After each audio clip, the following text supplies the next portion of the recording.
الحمدللہ رب العالمین والعاقبۃ للمتقین والصلاۃ والسلام علی خیر خلقہ محمد وآلہ واصحابہ اجمعین اما بعد فاعوذ باللہ من الشیطان الرجیم بسم اللہ الرحمن الرحیم یا ایہا الذین آمنوا استعینوا بالصبر والصلاۃ ان اللہ مع الصابرین ببرکۃ ان اللہ وملائکتہ یصلون علی النبی یا ایہا الذین آمنوا صلوا علیہ وسلموا تسلیما اللہم صلی علی محمد وعلی آل محمد وبارک وسلم۔ اللہ تعالیٰ نے قرآن پاک میں ارشاد فرمایا، اے ایمان والو، اس سے یہ معلوم ہوا کہ ایمان اور صبر کے درمیان ایک گہرا تعلق ہے۔ حضرت علی شیر خدا رضی اللہ تعالیٰ عنہ نے فرمایا، میری 5 باتیں یاد کر لو، ان کو اونٹوں پہ بیٹھ کے بھی تلاش کرنے نکلو گے تو یہ نہیں ملیں گی۔ اس میں سے ایک بات کہ ایمان میں صبر کی وہی حیثیت ہے جو جسم میں سر کی حیثیت ہے۔ حضرت انس رضی اللہ تعالیٰ عنہ سے روایت ہے کہ ایمان کے 2 حصے ہیں، ایک صبر اور ایک شکر۔ ان 2 روایتوں سے ہمیں یہ معلوم ہوا کہ صبر کی کتنی اہمیت ہے، صبر کا مفہوم کیا ہے۔ حضرت عمر رضی اللہ تعالیٰ عنہ نے فرمایا، صبر 2 قسموں پر ہے، ایک مصیبتوں میں تکالیف میں برداشت کرنا، اس کا صبر کہتے ہیں۔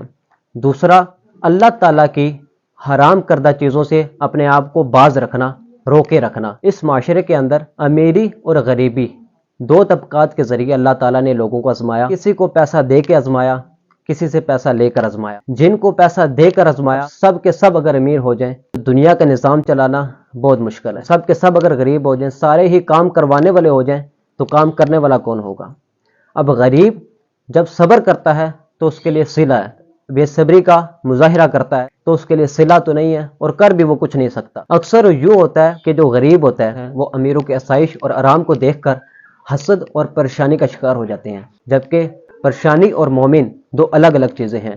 پریشان تو وہ ہو جس کا خدا نہ ہو، بلکہ جو بت پرست لوگ ہوتے ہیں، بتوں کی پوجا کرنے والے ہوتے ہیں، وہ ان کے سامنے جھک کر مطمئن ہو جاتے ہیں، جبکہ ہمارا خدا سب سے اعلیٰ اور افضل ہے۔ اس کو یاد کرو، دن میں یاد کرو، رات میں یاد کرو، سمندر کی گہرائی میں یاد کرو، آسمان کی اونچائی میں یاد کرو، صحرا میں یاد کرو، جنگل میں یاد کرو، اکیلے میں یاد کرو، وہ آپ کی سنتا ہے کہ ان اللہ علیم بذات الصدور، اللہ تو دل کے اندر چھپے ہوئے رازوں کو جاننے والا ہے۔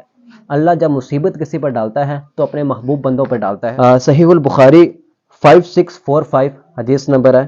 حضرت ابو ہریرہ رضی اللہ تعالیٰ عنہ سے روایت ہے، حضور صلی اللہ علیہ وسلم نے فرمایا، میں یرید اللہ منہ خیرا یصب منہ، جس کے ساتھ اللہ خیر و بھلائی کا ارادہ کرنا چاہے اس کو بیماری کی تکلیف میں اور دیگر مصیبتوں میں مبتلا کر دیتا ہے۔ اب چاہے وہ جس کے ہاں اولاد نہیں ہے وہ اولاد کی صورت میں پریشان ہے، جس کے ہاں اولاد ہے وہ اس کے اچھے نصیب کی صورت میں پریشان ہے۔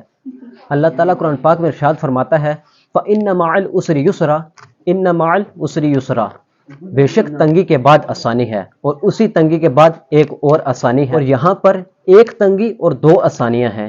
اب 2 آسانیوں سے کیا مراد ہے؟ 2 آسانیاں ہمیں کب حاصل ہوں گی؟ تب جب ہم صبر کریں گے۔ صبوری ببت کار پیغمبراں، جو صبر کرنے والا وہ پیغمبروں کا کام ہے۔ حضرت آدم علیہ السلام سے لے کر حضرت محمد صلی اللہ علیہ وآلہ وسلم تک انبیاء گزرے، ان میں کافی انبیاء پر تکالیف آئی اور انہوں نے اس پر صبر کیا۔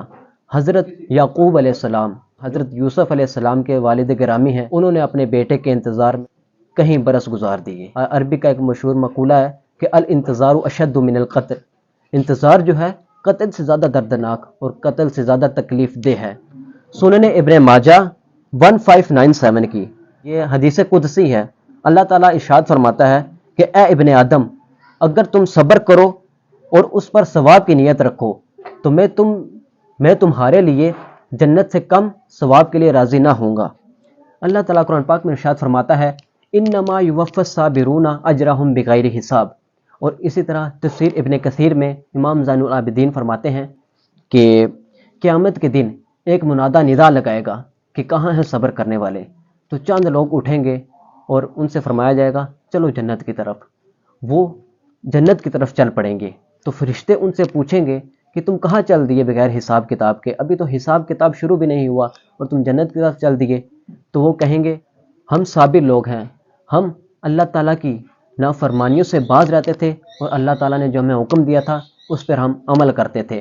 تو فرشتے آگے سے یہ فرمائیں گے کہ یہی تمہارا بدلہ ہے، اچھے کاموں کا اچھا ہی صلہ ہوا کرتا ہے۔ اللہ تعالیٰ نے 1400-1500 سال پہلے حضرت محمد صلی اللہ علیہ وسلم پر قرآن نازل کر کے فرما دیا کہ فَاصْبِرْ عَلَىٰ مَا يَقُولُونَ، کہ ہر معاملات میں صبر سے کام لینا چاہیے۔ بس تم صبر کرو، جو یہ لوگ باتیں کرتے ہیں ان کو باتیں کرنے دو، لوگوں کا کام ہے باتیں کرنا، ہمارا کام ہے صبر کرنا۔